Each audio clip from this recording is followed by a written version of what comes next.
رجالة شيت علي نشون بلاس كم بتنالا سجن بلاسني ما قاعدين نفكروا زماننا شوفوا أنا دول أخواننا دول درس لجينا فكرنا مشان دولنا ما مشينا هناك ده دولنا فرقنا ما مدقم يفتشوا وشفنا جيراننا وقت قوة قاعد توش إسلامي كتيرين كي في الناس ما تطول ما شفنا كل واحد لقيته شفتها إمي إيسا ولا إيسا باسكي عندون ويبان دونيين يوسف باسكو ويبان إنترنت ده ممكن كان زول بدور بس يفتش أهلها ويسلمهم كان قاعدين بإيدين كده يسلمهم يقول لهم المكان ده يحولوا منا إنترنت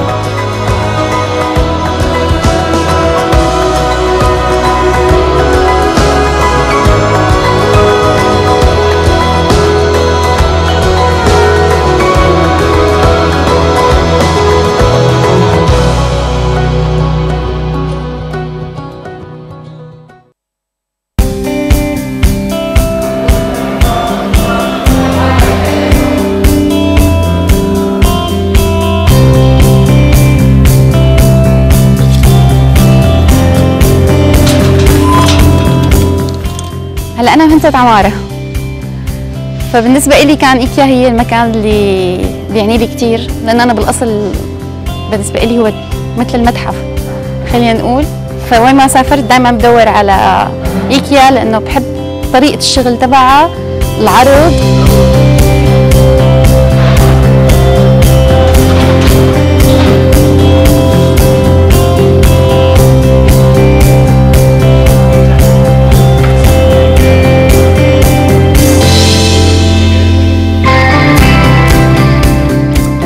Una buena oportunidad para mí aprender muchísimas cosas y como antes no he trabajado en España, entonces es como un primer paso para empezar nueva vida.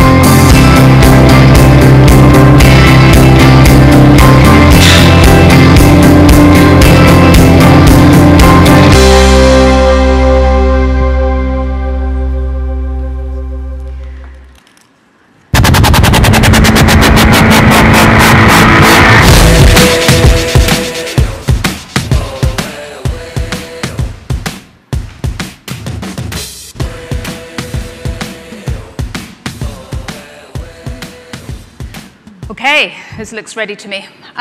Ladies and gentlemen, it is time for our fifth panel of the day. And now it's time to hear from the world of academia and innovation for their perspective on sustainable development. And first of all, I'd like to introduce our moderator, Milica Begovic, the UNDP Innovation Specialist. Welcome, Millie. Take your seat. And our panelists. We have a panelist that is not new to the stage already. I'll introduce him. Bugra Celik from Imece, the director, who we've just heard from, wearing another hat. And then Indy Johar from Dark Matters Laboratories. Welcome. Lovely. And finally, Fikret Adaman from Boğaziçi University, the Human Development Center. Welcome.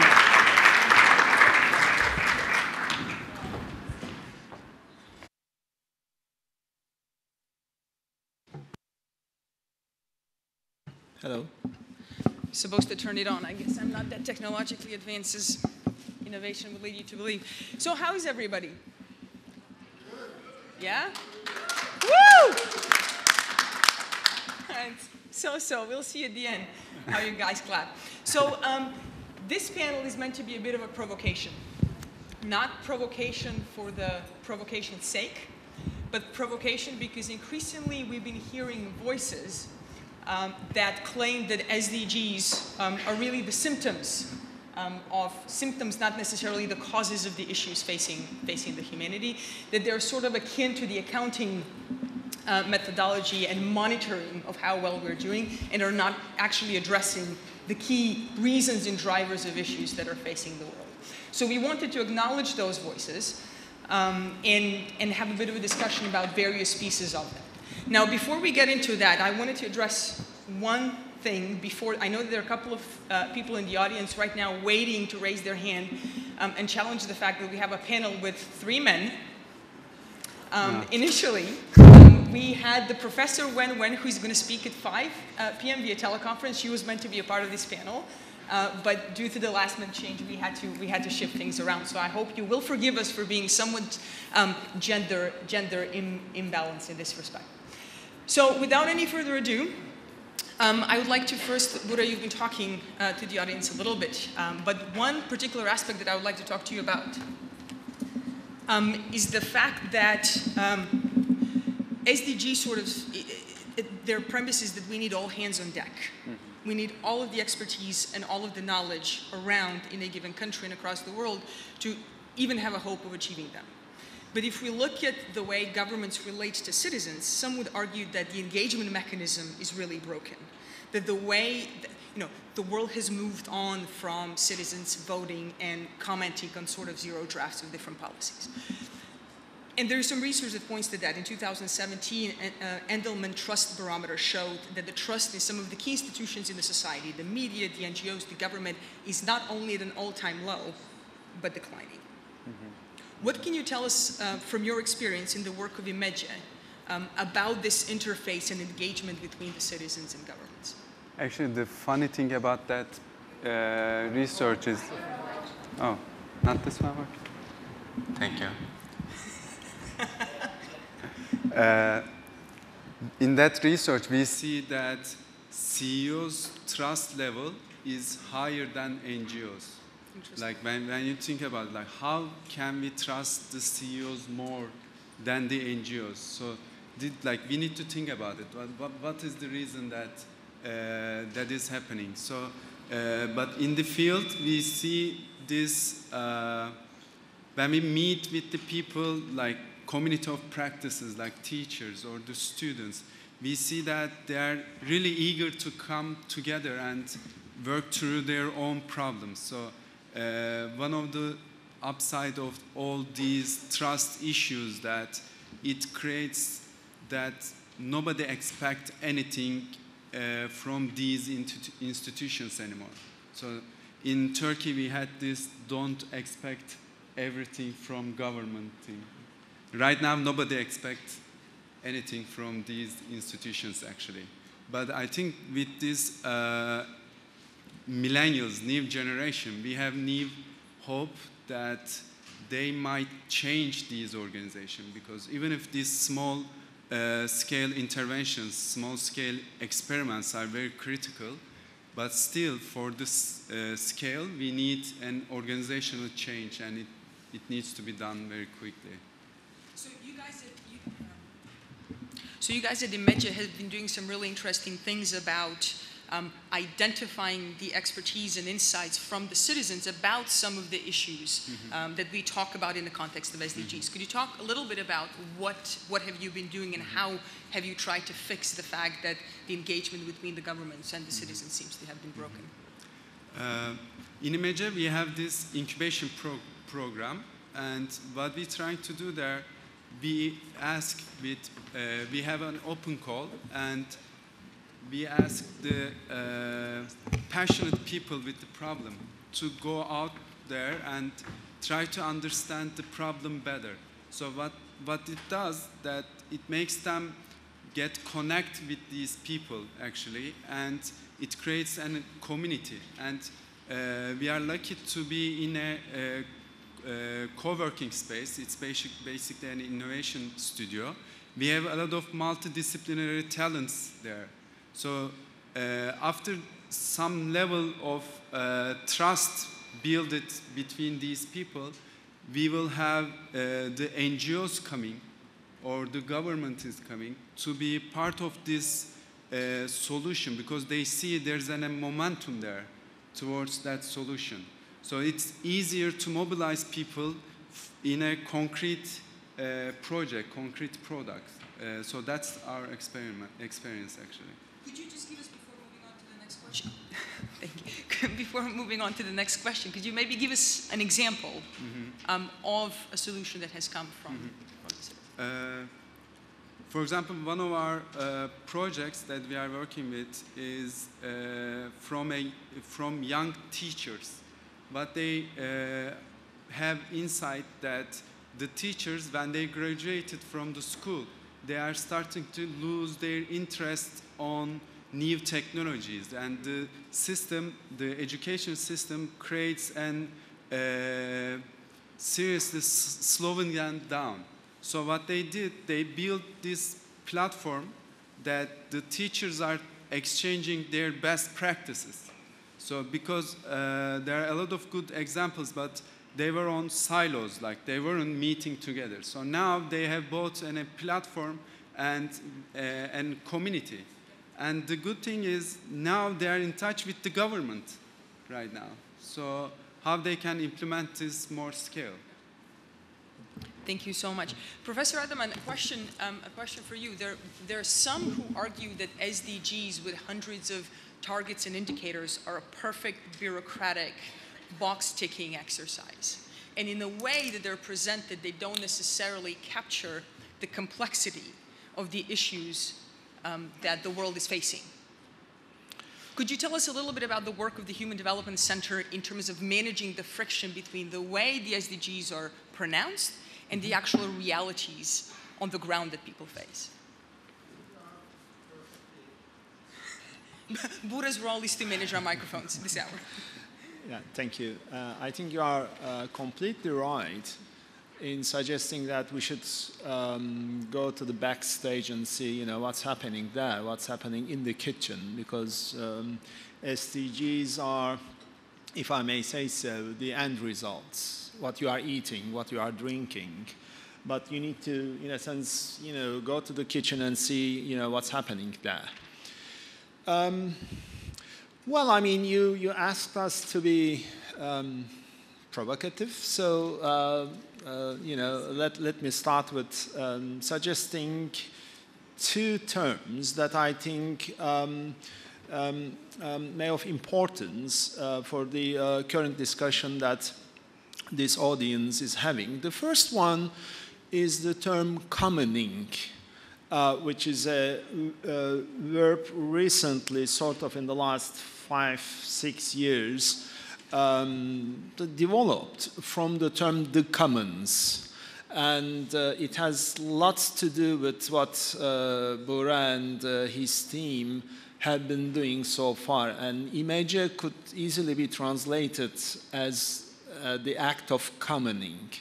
Well, I think the audience will quickly remember Gary Hardin's famous or infamous 1968 article, the short article, The Tragedy of the Commons, in which he suggested that, people by and large will not be able to use in a sustainable manner their resources, and at the end of the day, deluge the tragedy, and so therefore, governments should do something.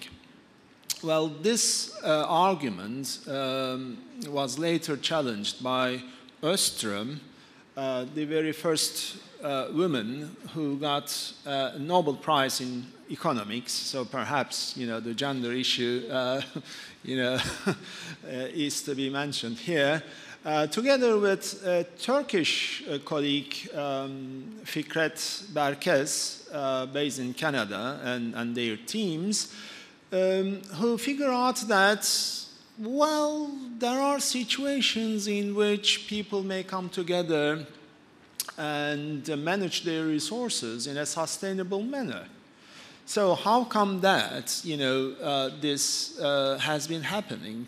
So when they look at the issue in a more deeper way, then they have observed that in societies where you have solidaristic networks, trust-based sort of relationships, well, I mean, they are perfectly capable and able to properly, sustainably manage their natural resources.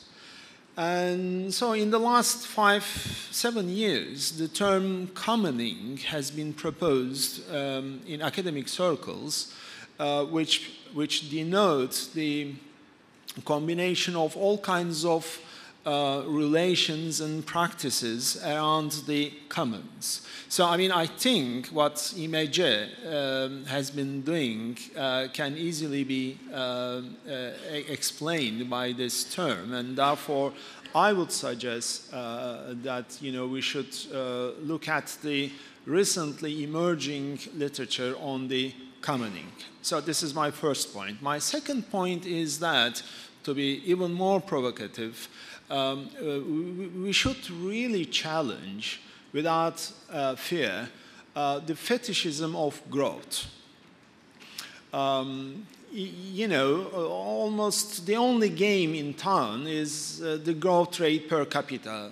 You know, what's your rate, what's mine, you know, what's this government, and so on and so forth. And more or less, you know, the majority of discussions have been indexed to the growth figures.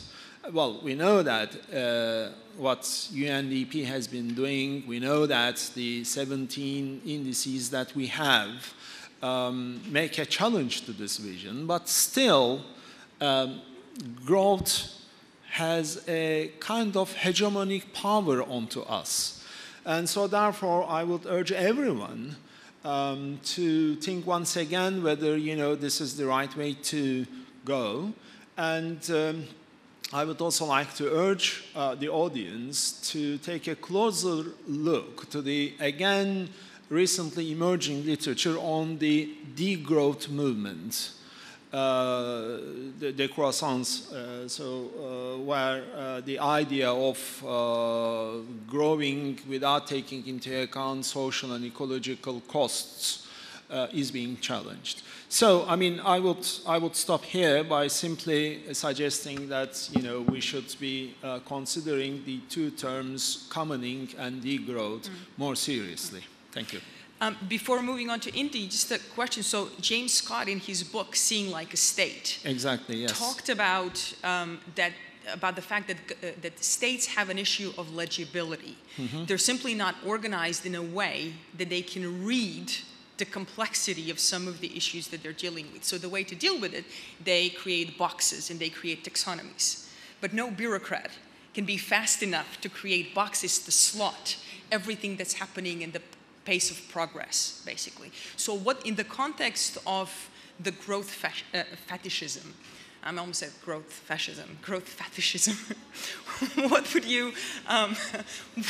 would be your suggestion to members of the government who are in the audience today, in terms of how do you structure, how do you organize yourselves to be able to see better the complexity and to be able to break this paradigm of growth into something that's going to get us to live longer on this planet Earth?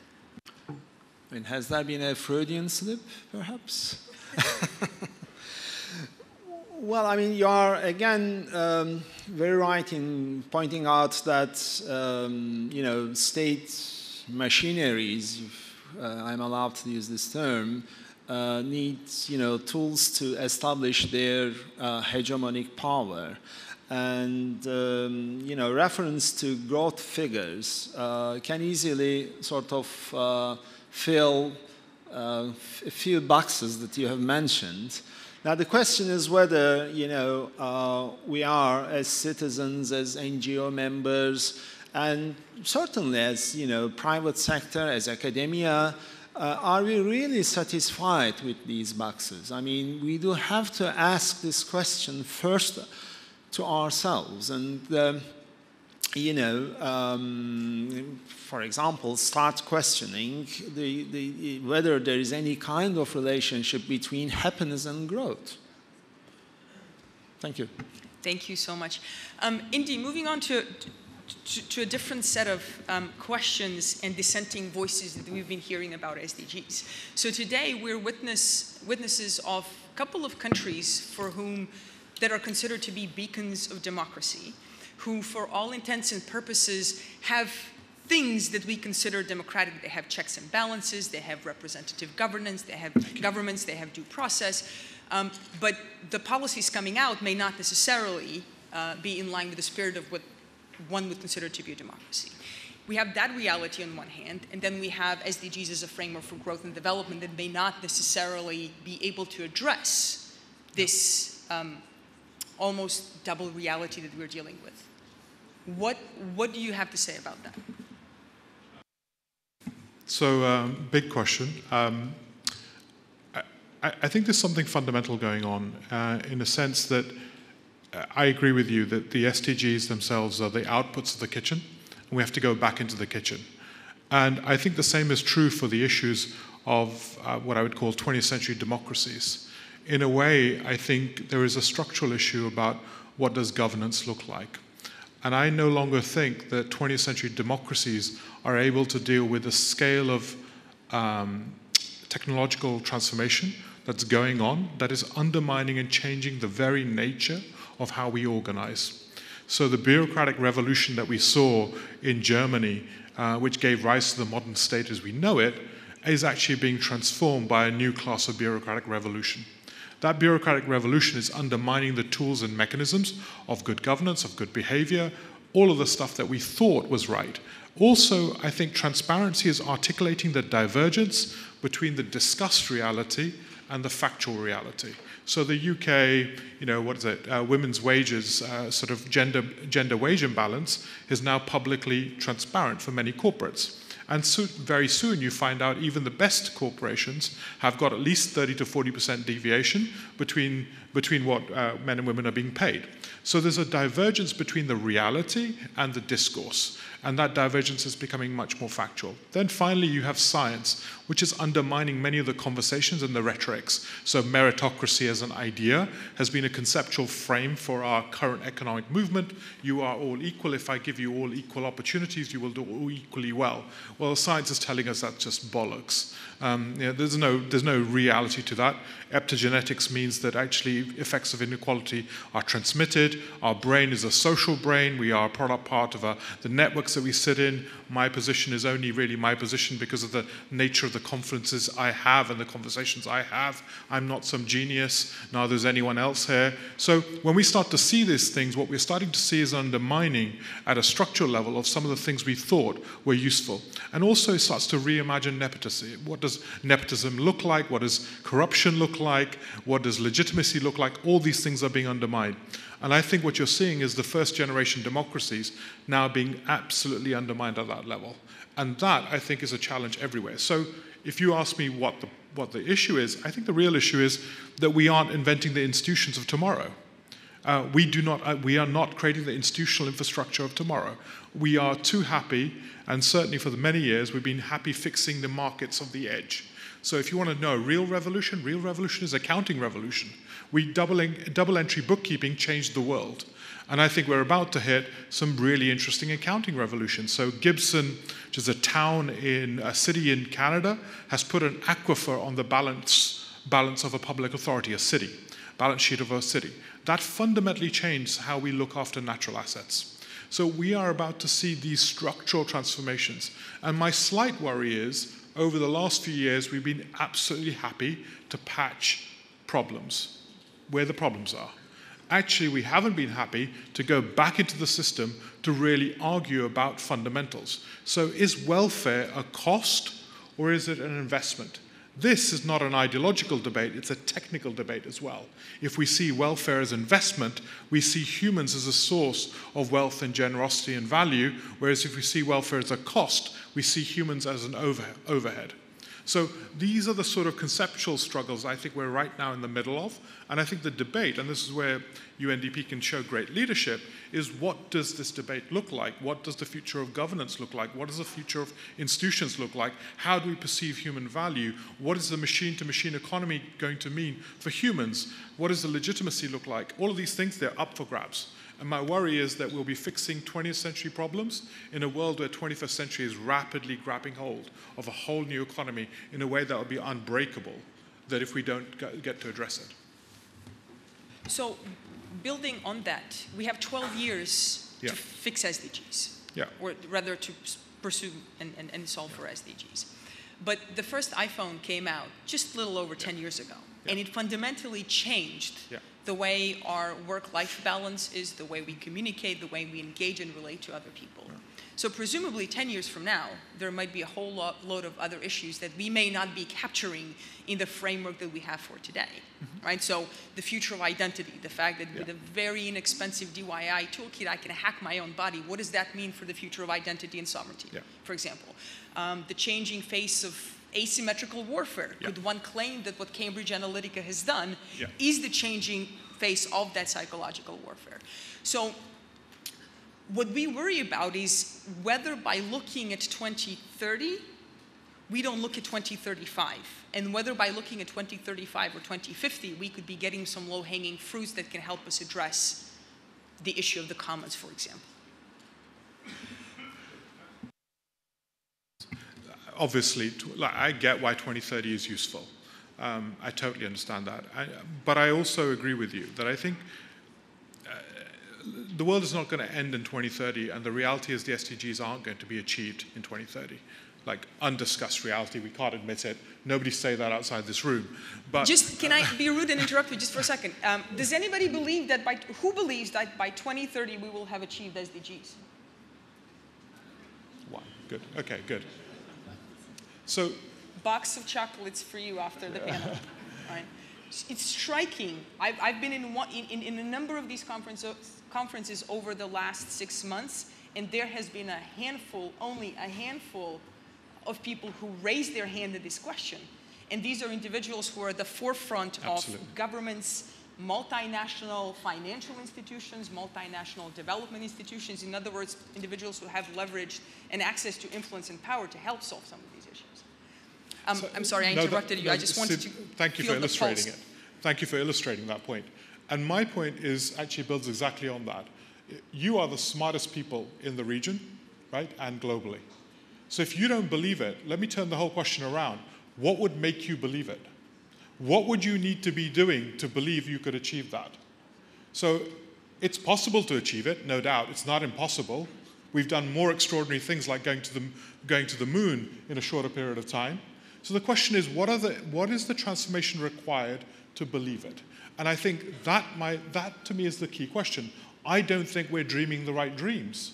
I think we're dreaming fixes. We're dreaming side projects and ancillary projects. If you want to dream this, well, we have to raise $2.5 trillion a year.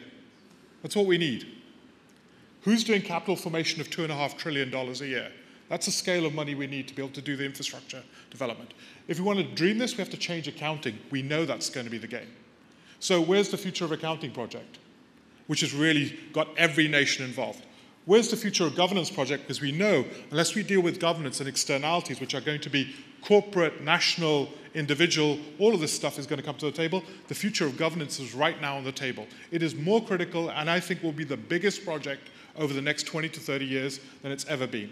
So if you want to drive, if you want to manifest the reality that we all believe in, I think we have to look strategically much more big, in a much bigger way, in a much bolder way. It is possible. I don't think it's impossible, but I don't think we're playing at the right scale.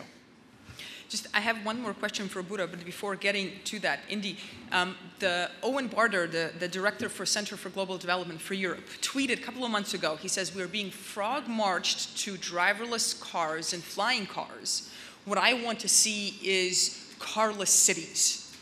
The subtext, obviously, being with innovation, we see a lot of shiny things, but they're not really necessarily unleashed at or helping address issues like inequality and changing climate and what have you. Yeah. What are some of the implications of this for governments who are trying to reassemble different pieces of insights and knowledge into a smarter whole, addressing some of the most pressing problems that they're dealing with? Can I go? So first thing is to believe, right? So what is Uber reinvent? It reinvented the cab office. That's all it did. It's the cab office. What has government done? Well, we built, what did we do? We did nationalized planning rights in the UK. We built the NHS. We built votes. You've done large-scale structural transformation. UNDP itself was critical as part of development of Singapore. You've done scales of transformation that Uber is playing at the edges of. So the first thing is, how do you believe you can do something is really important. Second thing for me, and I think this is important, we mustn't let the dreaming be done only by Silicon Valley. If the only dream in the room is Elon Musk being beautifully eloquent in front of you, then I think you've already lost. And the question is, where's the dream, right? How are you going to take us forward as a civilization? And that dream has to be on the table. So I think, firstly, believe in the power of the state. State is a very powerful instrument. Look back at history, at the scale of revolutions that have been driven, real welfare revolutions that have been driven by the state. Secondly, also believe that actually, what is the dream, really? And the dream is not just about fixing problems. I think we have to create a real positivist dream. And I think that challenge has to not only be driven by Silicon Valley. I think we have to democratize the capacity to dream. What is Turkey's science fiction, right? I want to see that. That's what I want to see. It doesn't all have to be driven by Star Trek in the 1960s. Thank you.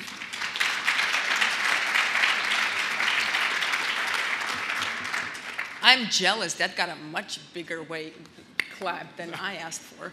Very good.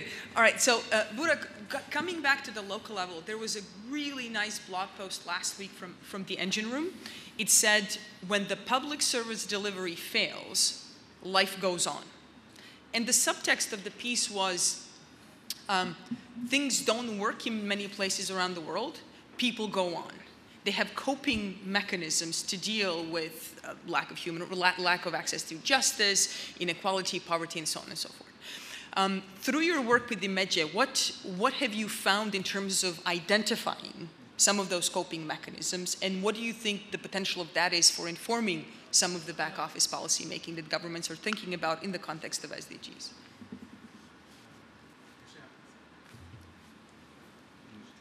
Indy beautifully put it, like, I think people are finding their own innovative ways to cope the situation or find solutions. And the question is, how are we going to fund these small innovations, not the ones, the huge, the moonshot projects only, but what we witness in the field that, for example, youth, we are working with young people to see, like, for example, for us, the government is not always that we are in touch with, but for these students, they see that failed education system every day. So but we see that they come together and they build this peer-to-peer learning or network. So like 3 of them, they are coming together, they go there, they ask interview from Fikret, from Indy, and they are taking that information that is not available in any institution, and they are distributing that information through their network. This is the high school students. I'm sorry. We're like the worst. Right. So the other coping mechanism is also that, like, for example, a lot of the information that we need to have right now, like the blockchain, like the artificial intelligence, these are not available in any institution. So we see a lot of peer-to-peer learning networks that they are grabbing that information and distributing to their network. So this is one of the things. Thank you so much. That inspired me. Last question for me for Professor Adaman. At 5 o'clock, we're going to hear from the Michigan University professor, Wen, who just did a really nice piece of research around China, how China climbed out of poverty. And one of the critical tenets of what she found really challenges the way that many development organizations have approached governance. A lot of the work has been premised on build institutions first and then focus on the more sophisticated policy stuff. What her research showed that is the weak or maybe more flexible institutions that allow for variations of many different ways in which we get to crack a problem that we know very little about, and that help filter the really interesting solutions that can make the dial move. Now, this is quite a paradigm shift including for UNDP.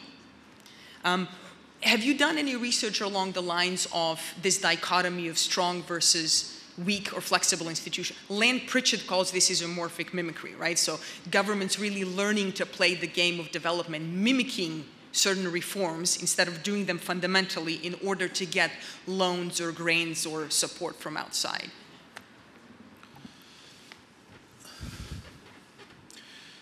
Well,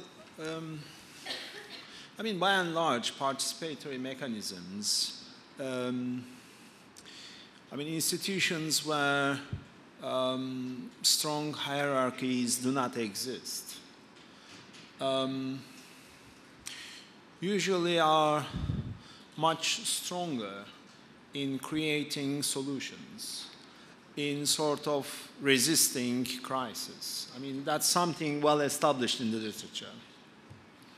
But to what extent these practices, these forms of governance can be replicable, especially at government levels? Well, I have a serious question mark there, because, you know, the state machinery, you know, as the term itself suggests, you know, it's a machinery. I mean, it has a bureaucratic sort of structure. So, therefore, I mean, that's presumably why I have started my talk by sort of referring to the term commoning, simply because of the fact that it is there you will find cooperative structures. It is there you will find, you know, all kinds of solidaristic networks, you know, coming together and creating something. And presumably it is there where, you know, local people may come together, you know, young people, professors, you know, different sort of people with different hands may come together over a single issue, over a single team, and, you know, they can easily create their own solutions, which will be much, much, much more sort of sustainable than the one, you know, that has been imposed upon them. So, I mean, in the literature, we have cases after cases that these approaches have been more successful, and therefore I would suggest you know, members of the government, members of international organizations, as well as the UN, that, you know, they should be welcoming more these types of initiatives. They have rather been sort of categorized as, well, okay, let's have them as well, but, you know, they are partial, they are there. And why not make them central? So that's the main sort of message that, you know, I have been trying to convey. Thank you very much. Are there questions from the audience? Please, do you have a microphone? I don't know how this... Could we get a microphone to this side of the room, please? Hi, everyone. My name is Timur Abdullayev. I'm a TB HIV activist. And I'm that idiot who raised the hand, believing in the fact that we will achieve SDGs by 2030. Was I really the only one raising my hand here? Okay, one more hand there. Awesome. What about the panel? My question to the panel, do you guys believe in it? I understand that I'm basically taking the conversation a bit to the different side, but do you believe in the fact that we can achieve SDGs by 2030? I think it wasn't whether we can, it's whether we will, and that's a big difference. I think we can. Okay, will we achieve SDGs by 2030? Sorry for putting the wrong question. If you agree, just raise your hand. Okay, so I think I'm in the wrong room, to be honest. We're here discussing how to make it happen, and if we don't believe we will make it happen, then it's definitely like either wrong people or the wrong way of spending the money. Seriously, I'm frustrated. Tomorrow I will be hijacking the floor. Right now I will just make a very short statement, but do you understand that if we don't believe that we will make it, we will never make it? I think if Elon Musk didn't believe in the fact that he can send a rocket to the space, he would never send a rocket to the space. I'm upset, seriously, and I'm really struggling not to use harder language. As an activist, I do that sometimes. But I think it really takes one little thing. Yes, I'm an idiot in many ways. I believe in God. I believe that we can end epidemics. I believe that we can fly to Mars. And I believe that we will achieve SDGs. But I think it's as simple as that. We just have to find a way to make it happen. And this is it. Do we lack resources? No, we don't. We do have the resources. It's just, it takes wisdom how to use them. And Imece, I mean, seriously, guys, you have one of the strongest corporations behind you. And like, who would believe that, right? Why do they care at all about things that are not money-making? But they do. And you prove it. And I'm sure there is thousands of stories here of things that nobody would believe, but they happened. So seriously, we just have to believe. I'm sorry to say that, but we have to believe. Otherwise, probably I should leave now. Thank you.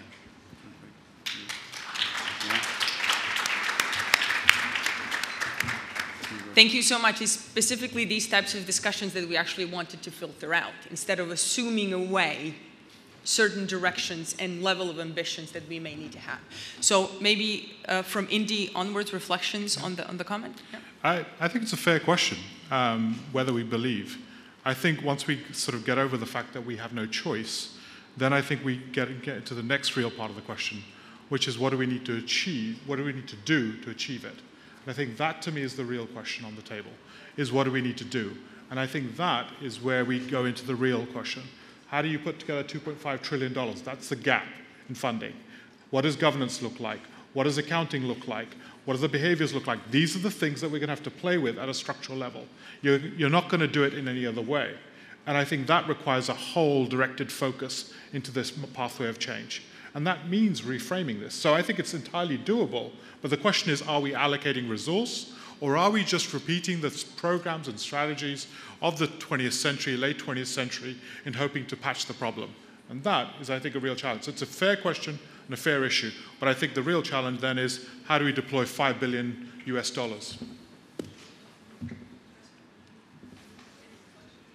Yes, I think we have to face the realpolitik. Given imbalances in power, I think the very first step we need to do is have to democratize power. Unless we do that, we can't really start, asking the question. And I'm sure that, we can positively answer the question whether, we can achieve. Yes, we can achieve. But given the current asymmetries of power, it's rather difficult to believe that, these targets will be achieved. So therefore, from my perspective, the very first task that we should be engaged in is how to make, at a national, at a local, at a national, at a global level, how to democratize power, because currently power is distributed in a so, unjust way that, we are really, I don't want to say hopeless, but I don't want to put, pessimistic clothes onto you. Thank you. Bugra? Actually, when we meet with young people, with students, and when we try, the first thing that we did was how well known was the SDGs around the students, and it was really, really, really bad position. So we said that, okay, we need, how are we gonna hit the target if nobody knows about the targets, right?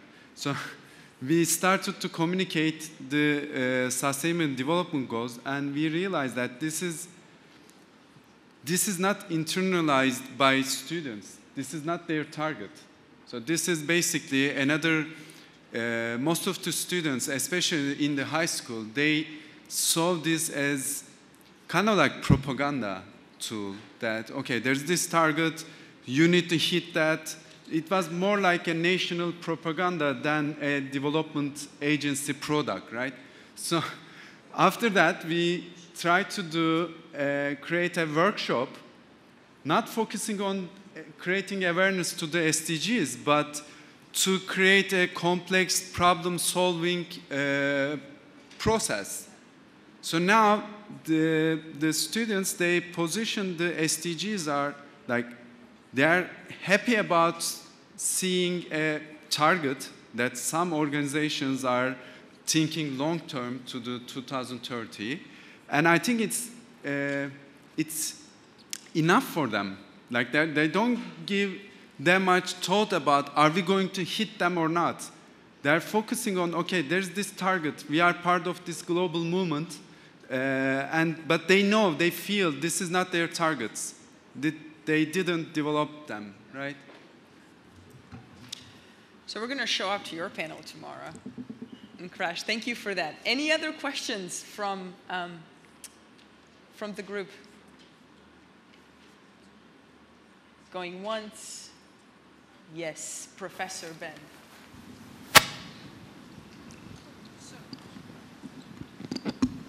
I'm sorry, I can't resist. Timur Aka, don't leave. We need you. There's a huge difference between believing that something will actually happen and treating something that's aspirational, that's worthy of striving for. And I think that's what the SDGs really are to most of us. I'm sorry, my name is Ben Slade. I work for UNDP. So we don't have to have the argument in terms of absolutes to believe it's a good thing. Thank you. Thank you. No other questions? Yeah, one in the back. It'd be great to have a woman ask a question. There we go. Excellent. Yes, and Vesa. So, okay. I think microphone is coming to you guys.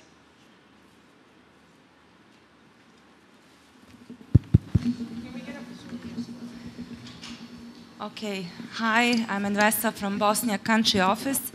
I would just like to reflect how we frame a question when you asked whether we can achieve SDGs. I think everyone in this room thought, okay, given the structures we have at the moment, given the fact that we haven't organized ourselves how to achieve them, given that we don't have funding yet in place, probably everyone is thinking, well, maybe we cannot. So the true question is what actually Indy said is, what is the dream and what needs to change to achieve them? And I would just like to reflect, when we discuss $3 trillion needed every year, let's put it into a context of how much global income we produce every year, which is $94 trillion. So in comparison to $94 trillion, $3 trillion is not really that much. So just want to park that comment. And I really enjoyed this session. I think it's wonderful. Thank you. Thank you. We had one more question in the back. No? Yes?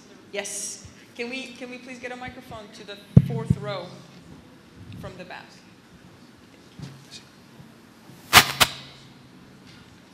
Hello, my name is Sinan. I'm a PhD student from here, Istanbul Big University. So I'd like to ask Indy a question. I appreciate that you mentioned the importance of public policy and the state's capacity and the power to make some real changes.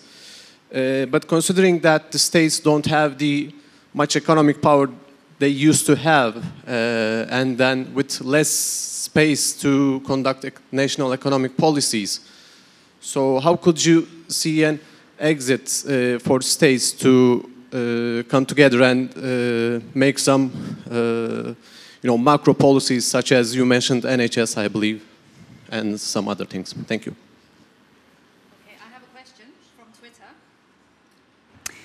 This panel is giving me life. Thank you for asking the most difficult question of all, at Indy Johar. Are we ready to dream the institutions of the future? If so, what do we need to believe to make them a reality? And what do we need to do to achieve it? Who would like to answer that? Maybe first question and then the Twitter question. No pressure. No pressure. Okay, states, I know we say states don't have capital. States are one of the most concentrated form of capital there is. At least many of them are between 30 to 40, if not more, 50% of the GDP contribution of countries. So they have significant amounts of capital and the ability to raise capital. So I think one of the things we have to stop believing is the narrative of the disempowerment of state.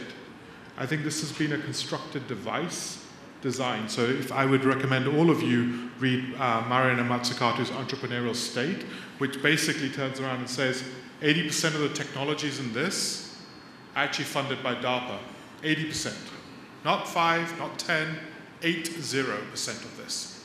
So the state has a powerful mechanism to drive institution change, and it does. The problem is, I think we've psychologically reduced the state to having no agency. And that has been a journey we've been on for the last 20 to 30 years, or a tyrannical capacity. So I think there is dream capacity and power capacity in the state. I think there's a whole question about legitimacy in that story, which I think will come to the table. So I think first thing is really getting to grips on that. Second thing is there's going to be a whole bunch of accounting issues.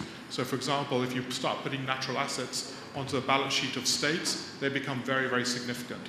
And so an aquifer which provides free water, which is uncharged to a city, becomes a very powerful asset. So I think there's going to be, I wouldn't worry about the accounting capacity of state.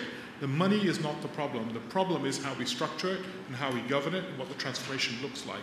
And I think one of the big questions on the table is human development. So what does human development in the 21st century look like? What will schools, nurseries, and every educational infrastructure need to look like if you're going to unlock the full capacity of every citizen? Because in an age of automation, it's not going to be the industrial schools that we've got today. Every industrial nation, developing economy industrial nation, should be worrying about this. We're going to see a mass restructured reshoring of industries that were outsourced. What is that going to do to those developing economies? And unless they start to build human development infrastructure at the right scale and quantum, I don't think there's an economic future. So I don't think this is a choice where we don't have any money. States have always been able to raise money on the basis of what the value proposition is. And what is the value proposition? I think this is where we have to become much clearer about. And I think that will start to emerge. You're already seeing several Asia-Pacific nations starting to take this sort of approach seriously. And I think you're going to see one nation or two nations make that transformation. Why is universal basic income trials now happening in probably about 20 different countries around the world? Because states are recognizing this not just as a welfare solution, but as an economic solution. So I think we are at a progressive point in that story, and I'm more hopeful about that. Institutions of the future, I've kind of probably said quite a lot about, but maybe other people can chime in on. I've talked enough. I was suggesting other people could add in on the institutions of the future stuff.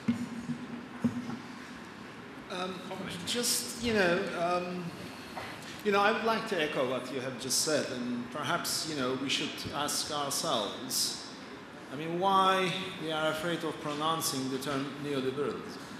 A term which is basically behind, all kinds of sins that, we have been talking about. And that's precisely the neoliberal ideology that has created a kind of a hegemony that we started thinking that states are, outside the economic realm, are powerless in providing, investments in environment or on social causes and so on and so forth. So perhaps we should start thinking once again, the kind of ideological trap, we are living in, and, we should not be afraid of questioning, the kind of political, social, and economic realm that, we are passing through. And, well, with regards to institutions, well, perhaps as a way of reiterating my second concept, the degrowth issue. It's a kind of reorienting ourselves. So if you allow just, me to say a few lines, there is a strong belief that with high growth rates, we will sort out all kinds of problems that we have, social-wise, ecological-wise, political-wise. It's a kind of miracle. So if you happen to have high growth rates, don't think over the list of problems, everything will get sorted out. No. No and no. And we should really start thinking over this fetishism or fascism that she mentioned, not I. Just for the record, you know, we live in Turkey. So, I do too. Well, anyway, so I'm really hoping that we might have a different setting with much lower, you know, economic activities. Because after all, I mean, at the end of the day, when you look at the relationship between happiness and growth, what do you see? I mean, the happiness index in Europe, you know, keeps constant after 1955, roughly speaking, whereas, you know, the economic prosperity increased enormously. So even that tiny sort of signal tells us a lot about our future institutions, about our future dreams. Thank you. All right. Are there any other questions or reflections? Yes. Milica, I just wanted to illustrate something. So, sorry, it was your point about the kind of ideological cul-de-sac. So, I mean, I'm using UK as an example because I've just studied it well. But, so for example, the NHS was born after the UK had come out of World War II, was effectively bankrupt at that moment in time, right? This was an economy that was basically broken after World War II and didn't receive all the aid that Germany did, but had to rebuild. That's when the NHS was born. The National Planning Act, which nationalised all planning rights in the UK, was exactly the same period. So large-scale so nationalised, you don't have a right to develop anything in the UK. You have a right to own the land. The development rights are collectively owned. That's the National Planning Act. This was an extraordinary achievement at the end of World War II, and they bought those rights. Those were bought for. They bought those rights. So I think we've just lost the ability to believe that the state can be an instrument of large-scale transformations. And that's largely because we've lost that. We've been, I think, I agree with you, we've been fed the line that actually the state should at best stay away from the market. And I think the state can create new markets. The state can create new possibilities. The state can create the conditions of new social value in a way that we've never believed before. And I think the time has come. Thank you. Do we have one more question? This is the last question. It's a closing comment, maybe. Closing comment, sure. Yeah. You do my job. I love it. Go ahead. Well, just maybe to follow up on the conversation about why not. What are the obstacles that we have in front of us and which may prevent us from achieving SDGs and doing all the beautiful stuff which is written there as targets. Just one example that a friend of mine is using all the time when describing why everything is possible. And he says, like, imagine your child or your mother or your loved one is sick, like really sick. And you need to buy a medicine, and you know where that medicine is. So you go to the pharmacy and the medicine is not there. And they tell you, come tomorrow, come in a week, we don't have it. Will you stop there? No, you will not. You will go to the other pharmacy. Even if it's midnight, even if it's, I don't know, if it's Christmas or whatever, nothing works. You will not stop until you find that bloody medicine. So if we will not stop when doing something that matters to us, why should we stop in other things that we think need to be done? So yes, governments, they may be fantastic, they may be awful, they may not be helpful, and same applies actually to other partners. I heard a lot of bad stuff about private sector, but also I know a lot of awesome stuff about private sector. And I know that some governments are actually doing amazing things, so it's possible. We just don't need to stop. And we just have to be pushing and pushing and pushing no matter what. No matter what political reality we live in, no matter what economic reality we live in, we know that the money is out there somewhere. We just need to find it and use it. And yes, it's easy for me to say I'm an activist, ha ha ha. But the thing is, if all of us are activists in this way, nothing will stop us, seriously. And we're not doing something controversial. We're actually, SDGs are amazing, right? So why should we stop? Why should we be, restrain ourselves? We should go for that medicine no matter what. Thank you. Amazing. Thank you very much. I can't do the justice in terms of summarizing all of the points discussed other than to say that there seems to be a fundamental misalignment between the way governments are structured and the type of challenges encapsulated in SDGs. It isn't an issue of power, but whether it's democratized. It isn't an issue about finance, but where is it allocated to? It isn't an issue of expertise, but where does it sit and how is it recombined? So what this all points to is building politics of change, and that can be ticked off. That's not a taxonomy. That's a lot fuzzier and far more difficult than being able to reduce it to a set of indicators. And I think this is where one of the biggest issues that we're looking at when we think of SDGs is. So without any further ado, thank you so much for your attention and for the patience and for the questions.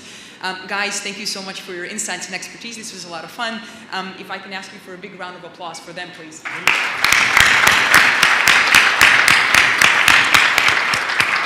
And could you tell us your name, please, activist?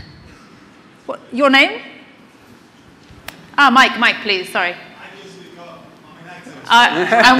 And I just want to thank you for speaking up so much. I will be speaking tomorrow. I will be hijacking the floor for like 10 minutes. We look forward, that's what it's here, a dialogue. We look forward to it. What's your name? Yeah, it's Timur Abdullayev, activist. I feel like I'm at Alcoholics Anonymous. And, yeah. Timur, and I'm sure you all want to give you another round of applause. Thank you so much for your sincerity today. And this panel, excellent, really excellent. Thank you so much, Mili. Thank you, all of you. Thank you. Thank you so much. Wow, I think that's the word that just summarizes this panel up.